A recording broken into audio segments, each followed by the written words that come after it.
Good afternoon, everyone. This is Coach A, and I'm coming in live from Decaf Coffee Republic, the home of certified life coaches here in the Philippines, soon to be global. You're joining me for Monday with Coach A. I am Coach A. I'm the certified life coach and the global partner of the Life Coach Training Institute that is based in Dallas, Texas, USA. Hello, Master Coach Lakendra, who's doing a very beautiful cruise at this moment in time. So hello. She's having really a grand time and hashtag self-care. So hi, Master Coach. All right. So if this is the first time that you're joining me, I'm a certified life coach, and there are two things that I do. Number one, I empower people to be mentally fit so you can stay alive and live beautifully. I coach people back to life of freedom, control, happiness, and joy, because the only person you can control is yourself. And if you cannot control yourself, you cannot control any other things in this world. Another thing that I started doing right now is to really help life coaches. So I have life coaches in the house. Good afternoon, coaches. Thank you for joining me. Okay, Monday with Coach A is my weekly session, specifically intentionally for life coaches all around the world, not only in the Philippines. If you are a certified life coach and you are a coach by heart, you are a naturally gifted coach, and you are yet to embark on a journey of becoming a life coach, Monday with Coach A is specifically a session for you. So I'm here to share with you not the things that you read in the internet, not the things that you see in Google, but really what I have been going through, what I have been doing for almost 2 years in my life, and why I thrive as a professional life coach. Another thing that I do is I do life coach certification program here in the Philippines. So by this time, I'd like to invite all the people from Region 7. We will be there. Coach Ed, you're joining us. We will be there this weekend. Okay, April 27 and 28, we're advancing in Region 7, we are having our certification class in Maayo Hotel, Mandaue City, Cebu. So if you are within the area, if you are from Cebu, from the area of Cebu, we would like to have you really on the first launch, on the first round of the certification class there in Cebu. So I will be there this weekend, so I hope to see all of you. To all the people who attended our Life Coaching 101, we have 40 students last time. We invite you really to come back with us. We hope to see you. And for all the students of Coach Mel, she had a 101 last week. She's going to be having a series of 101 this week. So we look forward to have you in our certification class to just seal what you have started in life coaching. For today, you're joining me for something that is very, very personal to me. Okay, I'm going to be sharing with you 10 things to consider when you want to jump in from being an entrepreneur to being a business person, or from being an employee to being an entrepreneur, from someone who's being paid to do a job to someone paying your own self. Hi, Coach Mike. Thank you for joining us this afternoon. All right, so many people jump into coaching, with a simple thought, with a simple intention, with a simple idea of helping people. Sino dito sa inyo ang ganon ang intention? Alright, so you dive in, I would always call, while life coaching is the second fastest growing industry in the whole world, I would always say, I would believe in myself that life coaching is a blue ocean. Blue ocean, by the way, if you've been hearing that from me, blue ocean is a marketing strategy that speaks of you creating your own category. You creating a space, you creating a marketing segment where you don't have any competitions. Kumbaga, category of one, alright? Who among you have seen an ocean? Alright, the blue ocean is not on the shore. The blue ocean is the one on the farthest, and it will take a lot of energy, a lot of effort, a lot of practice, and a lot of energy, a lot of discipline for you to get to the blue ocean.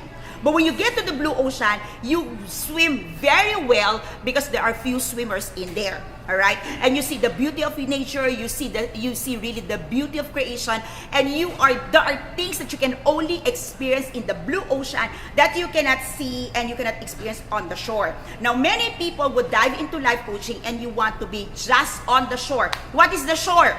The shore is the safest place to become. Ano daw, may gumaganon-ganon, nagtitip-tip-toe lang, di ba? Parang sabi nga nila, basta inang paa, naligo ka na rin. That's not true, So if you are in an ocean, if you are in a swimming pool, your intention is to swim. Your intention is really to enjoy the nature. Your intention is to enjoy the vastness. Now, how many of you would agree with me that diving into life coaching is easy, but surviving and thriving is quite another part of the story. Yes? Alright. So, recently, okay, we've been meeting a lot of people who've been into life coaching. Many of them are not certified by the Life Coach Training Institute, but they are certified from by other organizations. Many of them are certified online, okay, with all due respect. I'm not doing this talk to promote, okay, but of course I invite you to do the face-to-face certification class with us. But I'm really here to allow you to see the beauty of the profession apart from your mishap. Let me repeat that. I want you to see the beauty of the profession apart from, okay, whatever mishap that you are encountering right now. There is a reason why life coaching is the second fastest growing industry in the whole world. So really, the people who are in here learn how to swim to the blue ocean, learn how to navigate through this profession is really making a lot of fortune. All right? And not only you're making a lot of fortune, you're allowing yourselves to be the vessel of change and really a change agent, and you're helping a lot of people transforming the lives. So if you are a life coach, I believe you are sharing with me this heart that we want to help people. Am I correct? Yes. All right. Most of the coaches, their primary intention, our primary motivations for being where we are is not money. All right. Sure, money comes, but here's the thing. All right. Our primary motivation would always be to help people and to see transformation. Coach Mel, all right, Coach Mel from Cebu. Okay, I'm seeing you in a few days. Okay, I'm flying to Cebu tomorrow night. All right, so the motivation is to see transformation upon transformation. And because you are feeling the hangay when you start seeing transformation upon transformation, it is not surprising that many life coaches would finally make a decision to go full-time. Would you agree with me? Yes. Now, here's where the problem comes in. The moment you start doing it full-time, then you realize there's more to life coaching. Yes? Okay, now you start the struggle. Now you start like, why I'm not making enough money, all right? Because here's the thing, okay? The hardest part of starting a business, okay, is not allowing your dream to come true, but mastering what it needs to build the business. Coaching, we say it's not a business, but the moment you become this as your primary and the only source of your income, this become your lifestyle, your profession, and your business. Okay? Do you hear me? Okay. Now, our business, your business, okay, as a life coach, is actually the vessel that will fulfill your greatest dream, okay, of serving your purpose of helping other people. All right? So you need to make the business moving. You need to make the business viable. You need to make the business, okay, fruitful for you to see that you have a strong vessel to really dive into what you wanted to do full time. Now, the reality here is this. You need to have, okay, an entrepreneur experience or an entrepreneur heart to go full-time in coaching. Let me repeat that. You need to have an entrepreneur heart, okay, mindset to make it full-time in life coaching. Because if you take this full-time, okay, as a profession, no one is paying you but yourself. All right? An entrepreneur gets money, gets paid from the toiling that you do, all right, out of your gifts, out of your talents, out of your passion. So, life coaching is no different. If you want to do this full-time, you have to understand that your entrepreneur experience will dictate your coaching practice and the experience of your coachee. Now, hear me out on this, coaches, all right? We have heard this from Coach, okay, Rich Liven, okay, of the Prosperous Coach. Sabi niya lagi, needy is Ulitin natin, needy is? Creepy. Okay, I look forward to meet this man very, very soon. Yeah, I'm saving a lot to meet this man face to face. Yeah, it's require a lot of millions, but I know I'm gonna meet you very, very soon. So if you're watching, keep these notes, okay? I'm gonna see you very soon. I'm keeping my prayer and my plans to meet the man behind the prosperous coach. He would always say that needy is creepy. Now here's the thing. Most of the coaches would start the coaching practice on a posture of I need a client, I need a client, I need a client, where's the client, where's the client? And then you start feeling like there's no client and I bail out. You throw in the towel and say it's not gonna work, it's not worth it, it's not gonna work. Hey, how many years it took you to become who you are? Come on now. At work, okay, when you are being paid as employee, it will take you like what? 3 months, 6 months to get a permanency, right? You need to acclimate to the profession. Now here's the thing. Many of the coaches would do online coaching certification, of course, and then you believe after that you can be the coach you always wanted to become. Now let me tell you, I'm not bursting your bubbles, but here's the truth. We are the only institute that doing face-to-face certification. We do it very intensive. Okay, you ask our students, it's very intensive. We provide you all the trainings. We provide you all the nurturing. We provide you all the materials. And would you agree with me, it's not easy to begin in life coaching as a profession? Yes. So how in the world you think you can easily migrate and transition as a full-time coach without really toiling hard? And we are quiet, right? And then all of a sudden you throw in the towel and you say, it's not worth it, it's difficult, it's harder. There is one thing that I would always tell our student, okay? I tell my student, every day of your life, okay, read about the profession. Practice the profession.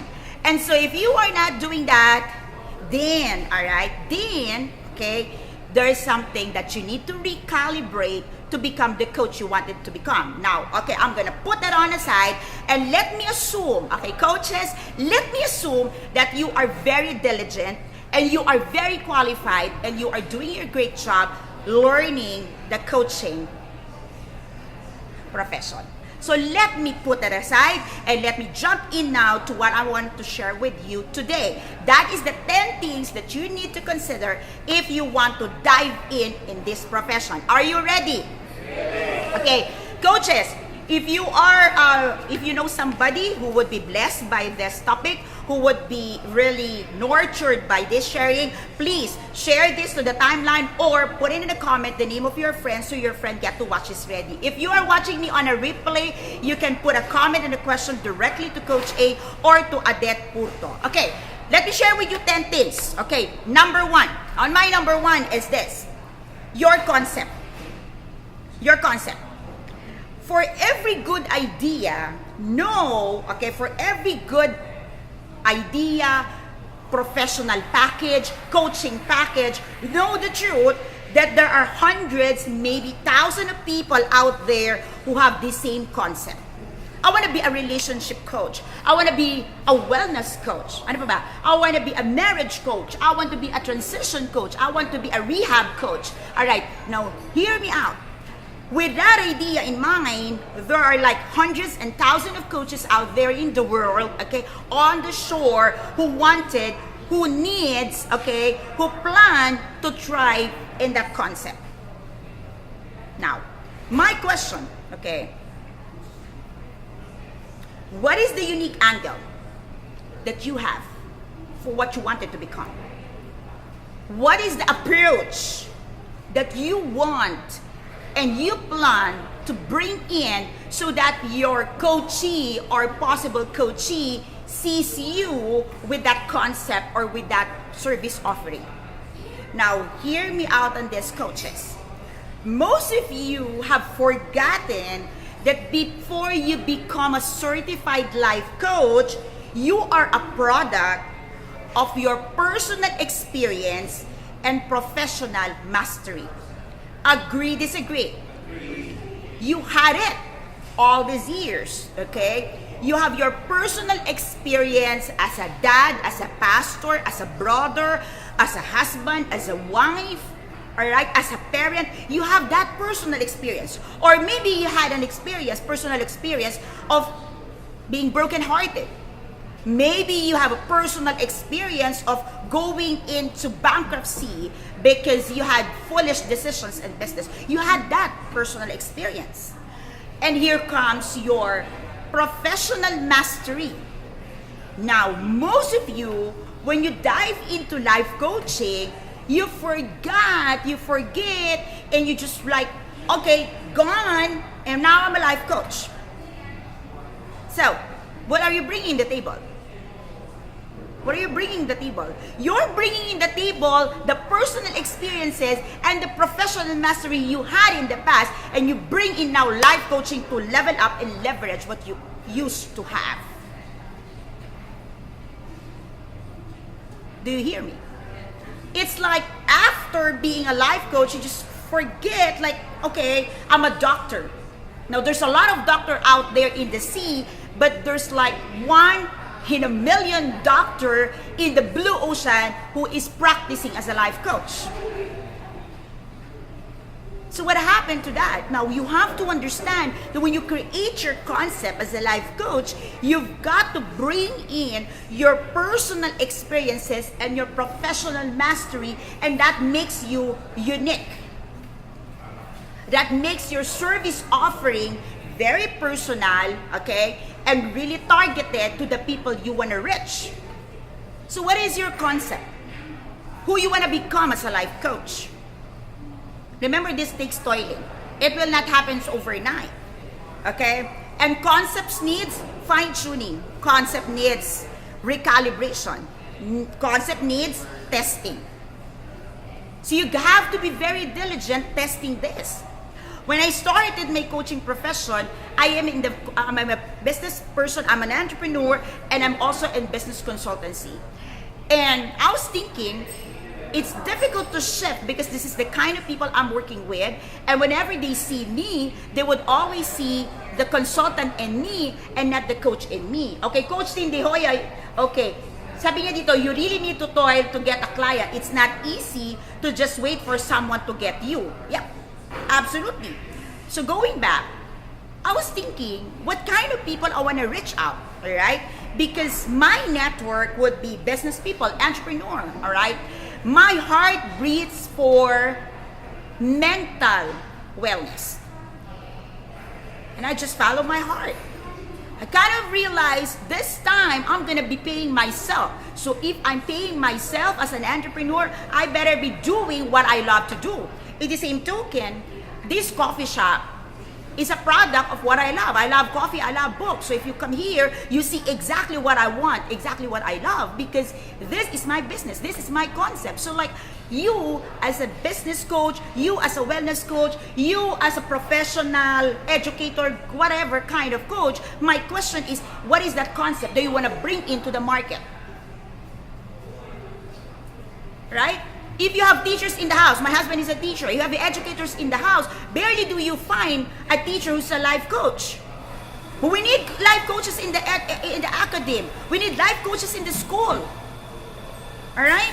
So in our country, we're coming in from the Philippines, life coaching is not part of the educational system, unlike in the US.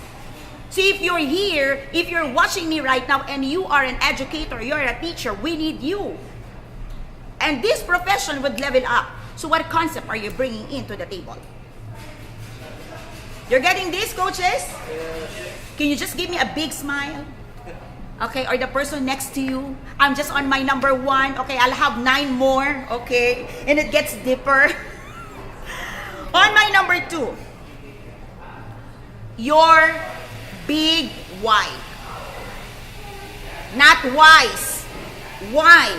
Y-H W-H-Y. Your why, just why. Hindi yung maraming whys. Kasi kayo, I want to help, I want to make money, I want to do this.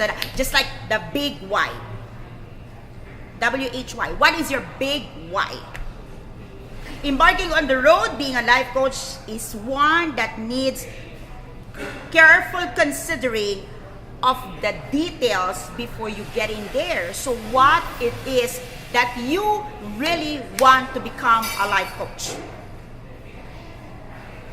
Being a business owner is not for everyone. Trust me, this is not champagne and chocolates. Two things: discipline and hard work. Self-discipline and hard work. If you cannot discipline yourself in this profession, you're not making it. And if you believe that this is just like a bed of roses, yes, it's true. All right, you can work 1 hour per day and you get $200 per hour and you can slip. No, you're not gonna slip. Trust me, meeting your client is just really the easiest part. What you do before you meet your clients and after you meet your clients is a lot of hard work and a lot of toiling.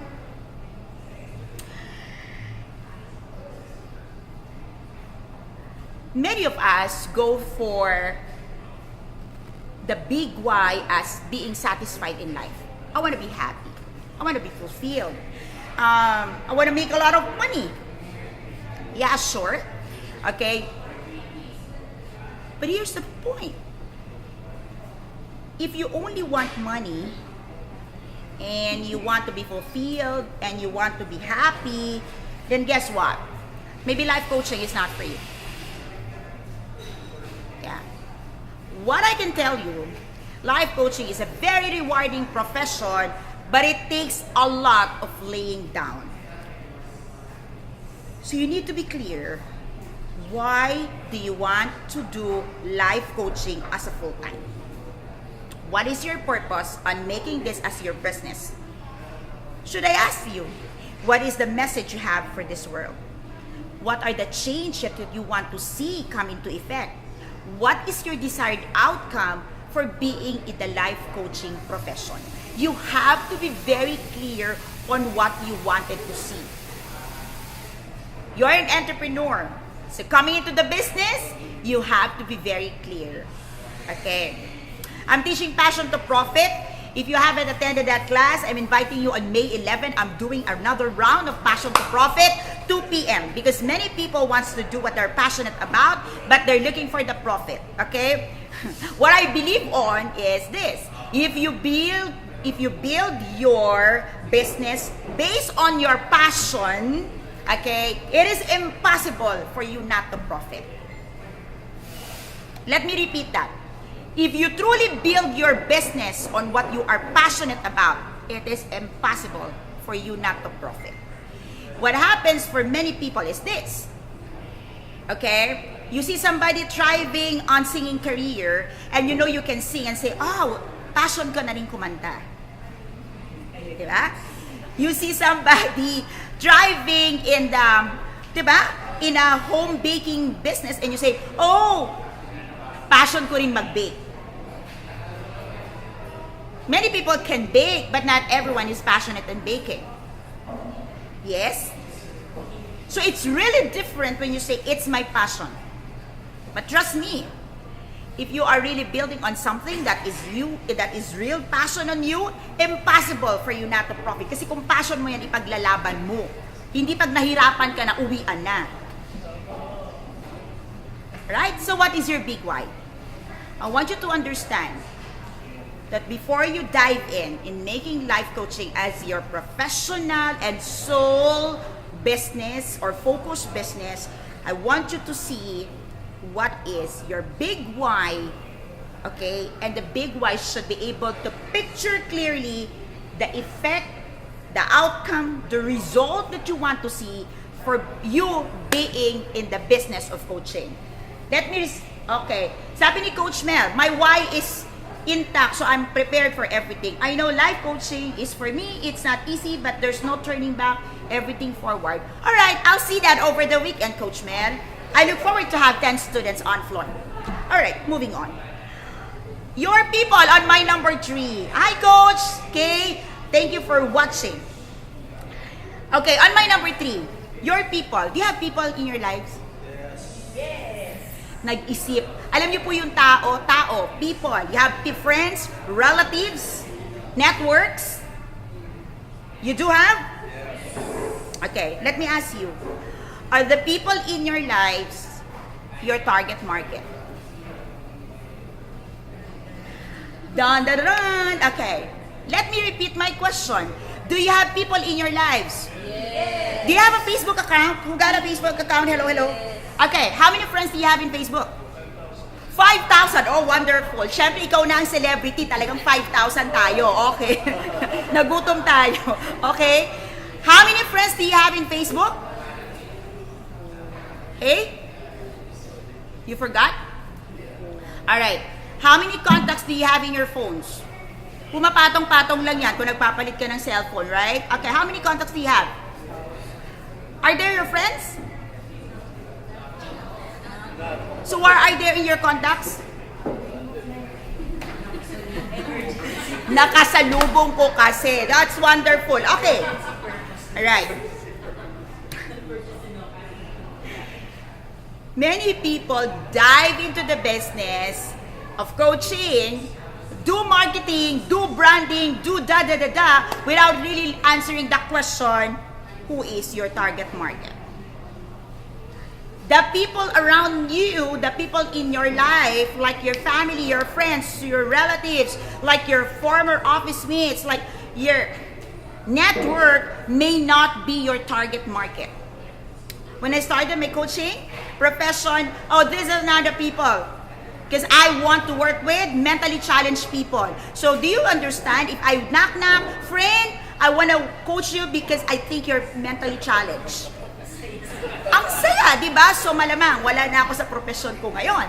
So you imagine when I was starting what I'm doing, alright, I really started really diving and swimming to my blue ocean where people don't know me.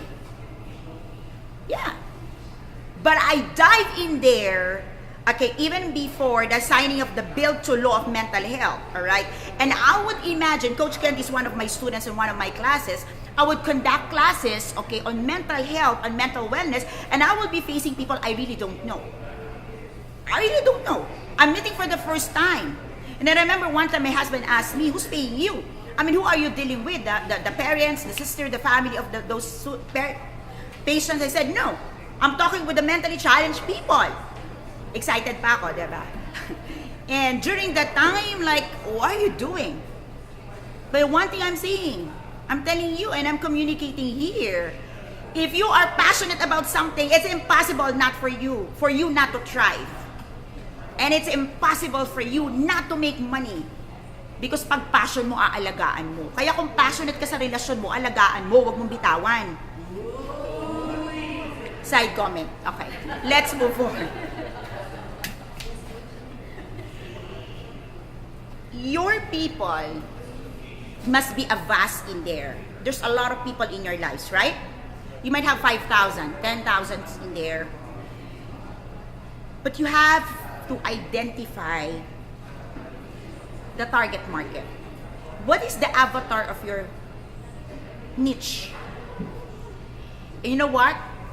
The smaller the niche, the better for you. Let me repeat that. The smaller the niche, the better for you. Because if you can really identify your market, as small as it could be, you can definitely connect with them, interact with them, and really communicate with them your message. When I started doing my Facebook talk every Tuesday and Thursday, I started doing it for Decaf Coffee Republic. This is one of our, Kapihan Night is one of our community nights every Tuesday here at the coffee shop. When we started, I think the farthest we were able to hit was like 40,000. We hit 40,000 rich. We have 20,000 rich in one night. And woo! No. Because I don't need 40,000, I don't need 20,000 people to run my business. I'm a believer of 10 people, you know that. Okay, Coach Isabella. I'm a believer of 10 super fans. When I started my coaching profession, I have only in mind the avatar of creating 10 people who would be my super fans. My super fans would speak about me, buy anything I sell, do like exactly what I do, like duplicating myself. I just need 10 people. Yeah. if you visit Coach A Coaching Group, if you visit the Life Coach Philippines, Coach A page, this rich are organic, no boost ad, and these are the people I know. So if you're part of my community, I know you. I can communicate with you. You know that. I don't have a virtual assistant, so I do it like I know my rich. So right now, if I go live and I reach like 5,000 people, 2,000 people, I'm happy with that. Because in there, I'm able to connect to my target market. So who is your target market, coaches? Parents. Ayan, may magagito sa parents. So what kind of parents are you reaching out? Yes? Employees. What kind of employees? Ano pa? Ano pa yung mga gusto nyong i-reach out? Students! The next generation. So sino yun? So how does it look like? How does it look like? Ano yung itsura? Ano yung avatar nila? Are we clear? 4. Pang-apat pa lang. Are you still alive? Buhay pa tayo. On my number 4, this is very important to me. Your why me. Ano yun? O lahat kayo, di ba? Ulitin natin. Okay, your why me. Okay? How will you stand out to your customers? Bakit ikaw ang kukunin ng kliyente at hindi ako? Bakit ako at hindi ikaw? Bakit si Coach Kenty at hindi si Coach Henry? Bakit si Coach Sean at hindi si Coach Mel? Your why me? Bakit ikaw? In business, we always say this, the unique, yung mga negosyante dito. USP, unique selling proposition. And I did a talk, you can look for this in YouTube, we did it, the CUPS. Your core, unique positioning statement. Bakit ikaw ang kukunin niya bilang coach? Bakit ikaw? Your big why, your why me, okay, speaks of your uniqueness, your strength, from the position, from the point of view of your target clients. That's why you cannot do number 4 without number 3. Yes? By the way, I'm sharing all of this to you in sequence and in order. So wag mong gawing halo-halo at palabok. It will not work. If you don't have a concept, you'll never have the why. If you don't have the why, you will have the people. If you don't have the people, you will not have the why me. Okay, gawin natin itong pagkakasunod-sunod. Wag po natin hakbangan. Yan. You're getting this. Number 5. Eto na. Your business structure and security. May security, di ba? Deciding how would you structure your business legally, all right?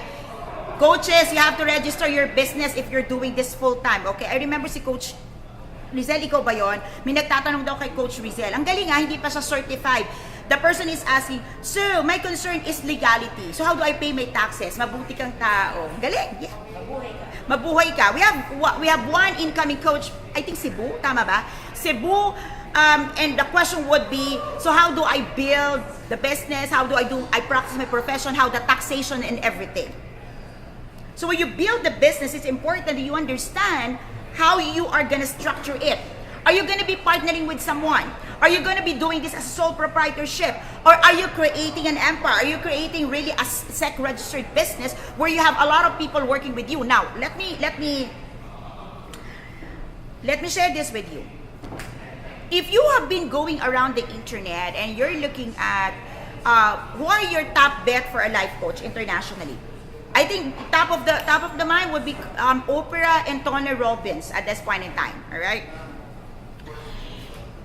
This is really funny. You know what you do? You go to their website. Well, I have my favorites. My favorite is really Rich Livin, Evan Pangan. Okay, I have a couple of real good gurus there. who are my favorites, okay? Why? Because they are the creators, they are the content providers. So I go for content provider, I go for educators, I go for people who create the superstars, okay? So I'm not really a fan of a superstars. I want the creator of the superstars, okay? But here's the thing. You will go to the internet and you would look at what they do in their website, all right?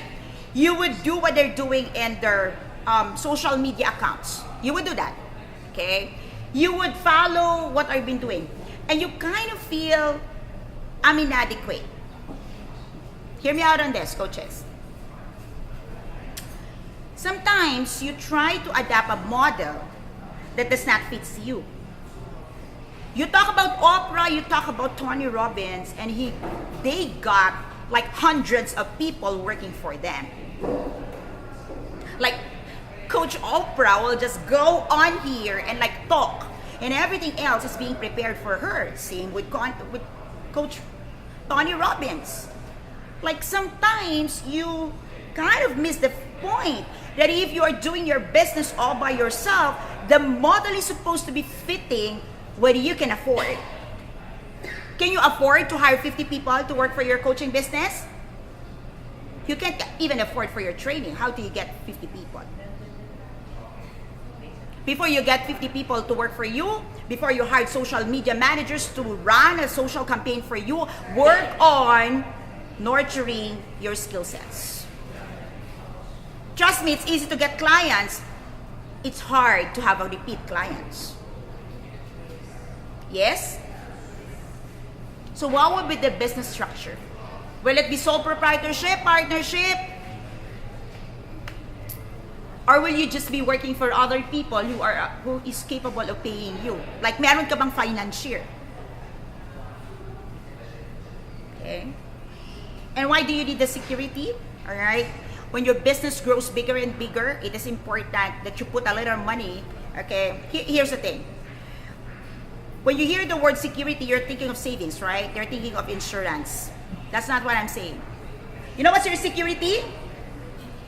For every money you make in coaching profession, put aside a money for your learning. Put aside a budget for your continuous learning. Yeah, sure, you can get a lot of things in the internet for free. Yeah, sure, you can get a lot of things from here at the coffee shop, but it's good if you can really invest on your education, on your level up. Okay? On my number 6, ganda ng ngiti ni Coach Candy. On my number 6, eto na. Your advisors. Gusto natin mga advisors. Your advisors, your mentors, your consultants, basically the people in your group. Would you agree with me that we are not an expert on everything? Yes? So if you want to do this as a full-time and you want to do this as a business, you've got to hold people accountable for you, and you have to hold yourself accountable to other people. You should have people in your lives, all right, who would make sure that you are progressing in the rate that you are progressing. Yes? Do you hear me?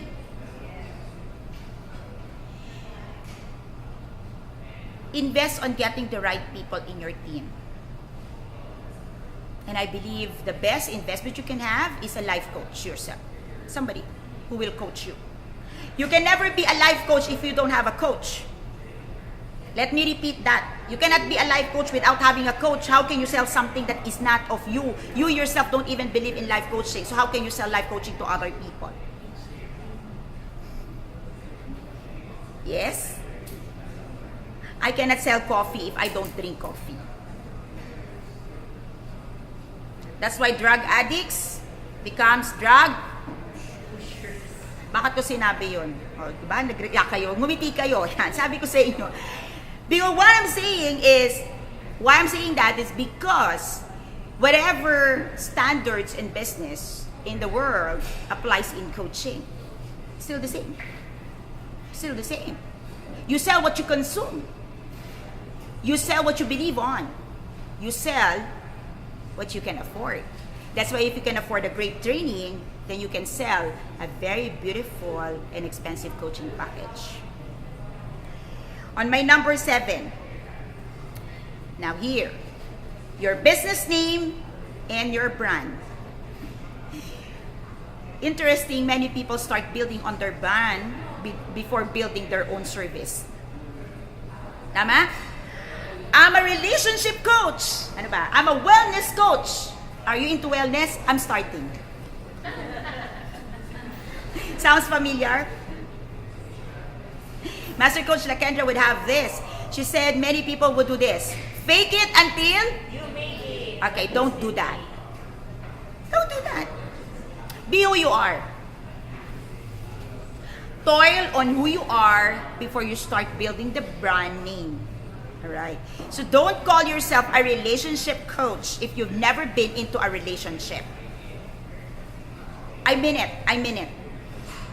Just call yourself a life coach. That's it. Start practicing. And you become. And then you say, I'm a relationship coach. If you notice, until today, I call myself a life coach. I don't tell you I'm a wealthy coach, I'm a health coach. I don't call for that. I don't even call myself as a mental wellness coach. I don't. You see, I've been doing my profession for almost 2 years, but I don't attach any brand to it. I am simply Coach A because that's the only thing I know.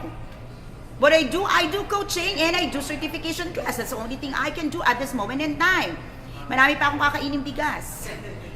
Hindi naman kasi ako kumakain ng rice. So, I know, right? So, hindi man ako kumakain, so okay lang. You know what? You seem to be very serious. Is this hitting you? Maybe it's because of the weather, okay? All I'm saying, coaches, all across the globe, don't create the brand just for the sake and the heck of having a brand. You don't need a brand because you are the brand. Let me repeat that. You don't need a brand because you are the brand. And if you become and you are the brand, then you can promote yourself. Yes? Yes? Yeah. I mean, hey, I'm a wellness coach. Okay, let's talk about wellness. Okay, let me do the research. Wow. That's very cute. I'm a relationship coach. And what you will do is just to do a lot of research on relationship. Are you getting this, coaches? Okay, so let me move on my number 8. This is what you want. Your money. Who wants money? Me. Madaming pera. Who wants money? Me. Okay. Let me do this. Straight. You want money. Okay, here's the thing. You need money to make money. Who are the business owners in the house? Coach Romel, tama ba? Let me repeat this. You need money to make money. Alright. The moment you jump into life coaching, you need money to survive. You need money to transition. You need money, okay, for the moment and the time, okay, that you are becoming the life coach you want to become. You don't wake up and say, I'm the best life coach. Trust me, I'm still investing until this moment in time. It won't happen overnight. Trust me, it won't. So, you need money. Life coaching is a step-by-step approach. This is a day-to-day practice of the profession. This is a day-to-day exposure to people. And this is a day-to-day, all right, putting our gear as a change agent and going onto the war, facing real wars. Let me repeat that.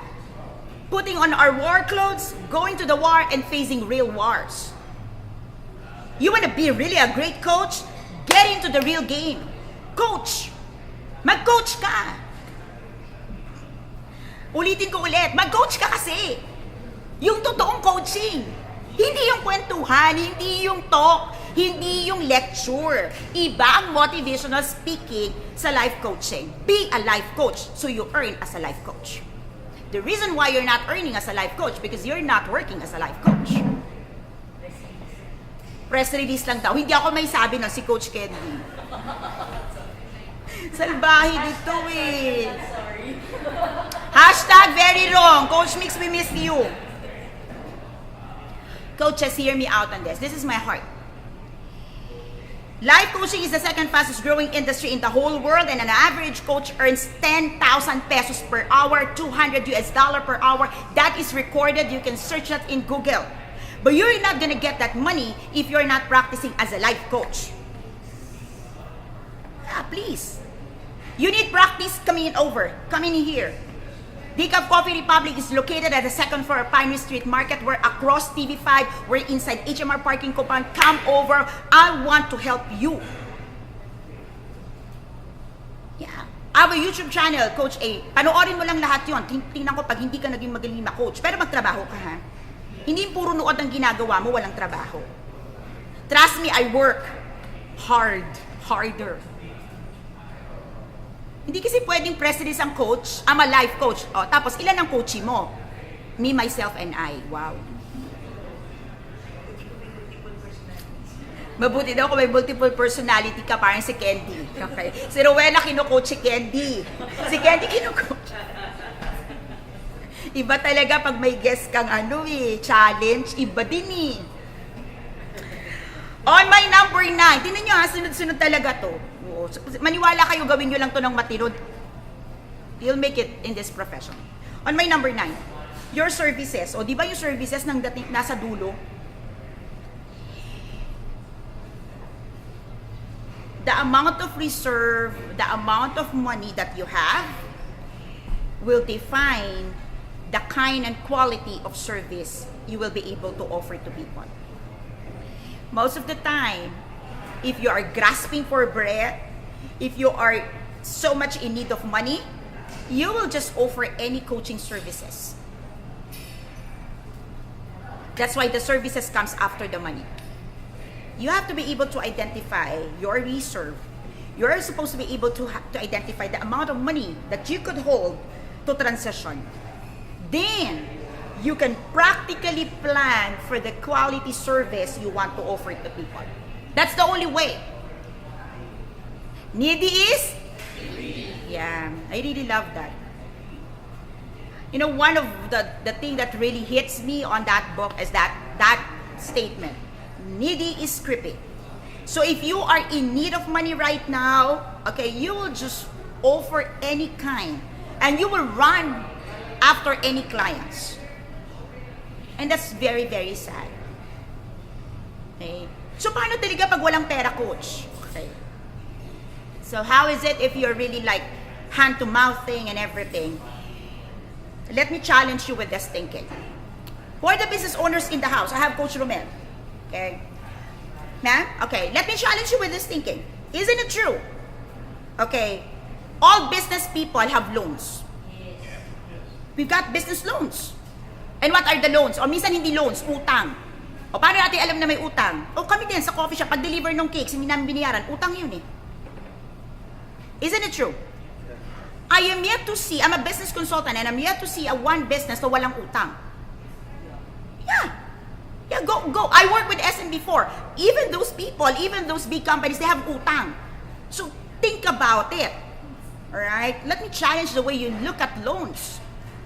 If you take a loan for you to transition to a career that will double your value in 3 months, alright?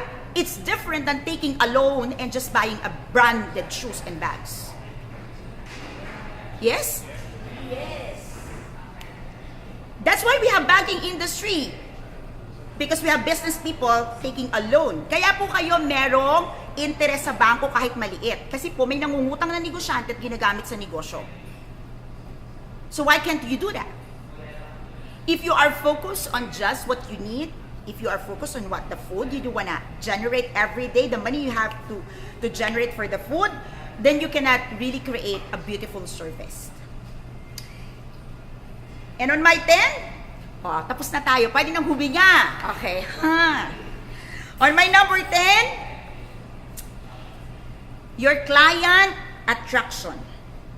How will you attract your customers? I'm a proponent of being attractional. That's how I raise our coaches in the house. We don't pursue, we are attractional. We don't offer, we don't provide offership. It's clients who seek our service. That's not bragging. But I believe the best way to thrive in this business is to make yourself attractional. And it's going to take a lot of hard work. I want you to understand that you cannot assume that your clients know you and what you can do. So what you can talk about is not who you are. Kasi maraming coaches, di ba? I'm a doctor, I'm a lawyer, I finished this degree, da-da-da-da. Trust me, people don't care. You know what do they care about? The results you can deliver. You know, it's really funny because even in speaking engagement, I barely give my resume to the people who invites me. And I really don't like it when you are being introduced with graduates of this, da-da-da. You remember when you're being introduced with that? You know what I always wanted to be introduced, how I wanted to be introduced every time I speak? I want to be introduced as a mother and a wife. A wife and a mother, that's it. Because to me, that's the hardest thing I can ever do. I don't know about you. You can have the best. Everything in life can be learned easily. The hardest to become is to be the best wife and to be the best mother to your children. Yeah, it is. Yeah, and everything you earn in life, oh, there is nothing if you see your family crumbling down. The greatest reward and the greatest trophy you can have in this life is to have a spouse and a children till the hour of your last breath. Trust me. All of these things will not make sense. Okay? And so, life coaching is a profession that allows you to win in life. So let me do the run through. Your concept, your why, your people, your why me, your business structure and security, your advisors, your mentors, your consultants in place, your business name and your brand, your money, your services, and finally, your client attractions. This might come in too heavy for you to digest, and I want it that way. Because if you want life coaching, you have to understand this is not a champagne and chocolates on the platter.